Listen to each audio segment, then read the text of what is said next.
Hello అండి. ఈరోజు నేను కొబ్బరన్నం చేసి చూపిస్తాను. అదే అండి కోకోనట్ రైస్.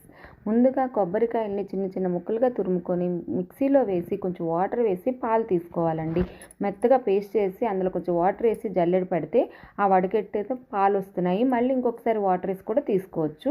అలా పాలు వచ్చే వరకు తీసుకోవచ్చు. ఆ కొబ్బరి పాలను తీసి పక్కన పెట్టుకోవాలి. తర్వాత కావాల్సిన పదార్థాలన్నీ చూపిస్తున్నాను కదండి. మనం బిర్యానీకి ఏవి యూస్ చేసుకుంటామో అవన్నీ యూస్ చేసుకోవచ్చు. అన్ని వెజిటబుల్స్ కూడా వేసుకోవచ్చు. ఇప్పుడు కాలీఫ్లవర్ సీజన్ కాబట్టి కాలీఫ్లవర్స్ కూడా వేసుకోవచ్చు.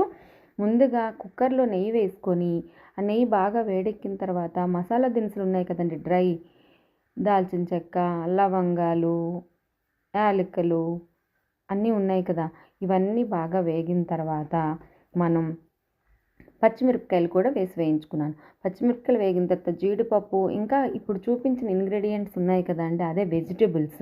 ఆ వెజిటబుల్స్ అన్నీ వన్ బై వన్ అన్నీ వేసేసుకోవాలండి. ఇవి వేసేలోపు ఈలోపు ఏం చేయాలంటే బాస్మతి రైస్ మనం కొబ్బరన్నంకి యూస్ చేయాలి అనుకుంటే ఒక హాఫ్ అన్ అవర్ ముందు నానపెట్టుకోవాలి. నేనైతే రెగ్యులర్గా అన్నానికి యూస్ చేసే రైస్ మాత్రమే వాడుతున్నాను. సో నానపెట్టాల్సిన పని లేదు. మామూలుగా కడిగేసి పక్కన పెట్టుకుంటే సరిపోతుంది. 2 గ్లాసెస్ రైస్ తీసుకున్నాను నేను. 5 గ్లాసెస్ కొబ్బరి పాలు తీసుకున్నాను.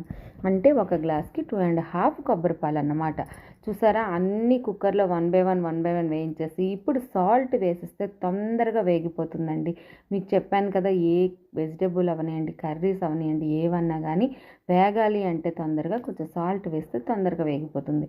ఈ వేగిన తర్వాత ఇందులోనే కొంచెం గరం మసాలా పౌడర్ కూడా వేసేసుకొని కడిగి పెట్టుకున్న బియ్యాన్ని కూడా వేసేసుకొని ఇప్పుడు కొబ్బరిపాలు వేసుకున్నాను. బియ్యానికి ఆ మసాలా ఫ్లేవర్ పెట్టేదాకా కలపాలి. తర్వాత కొబ్బరిపాలు కూడా వేసుకొని కొంచెం టేస్ట్ చూసుకున్నాను, ఉప్పు సరిపోయిందా లేదా అని. టేస్ట్ చూసుకొని ఉప్పు చాలకపోతే మరి కొంచెం వేసుకుంటాం, అంతే. ఇదంతా శుభ్రంగా కలుపుకొని తర్వాత ఏమో కసూరి మెతి కొంచెం, కొత్తిమీర తురుము కొంచెం వేసుకొని కుక్కర్ మూత పెట్టి, డైరెక్ట్ కుక్కర్ పెట్టాం కాబట్టి నేను 1 విజిల్ పెట్టుకున్నానండి. కావాలంటే 2 విజిల్స్ పెట్టుకోవచ్చు. చూసారా ఎంత బాగుందో. నాకు మంచి స్మెల్ వస్తుంది, ఫ్లేవర్ అదిరిపోతుంది. కొబ్బరి పాలతో చేసాం కాబట్టి టేస్ట్ చాలా బాగుంటుంది, కమ్మగా ఉంటుంది.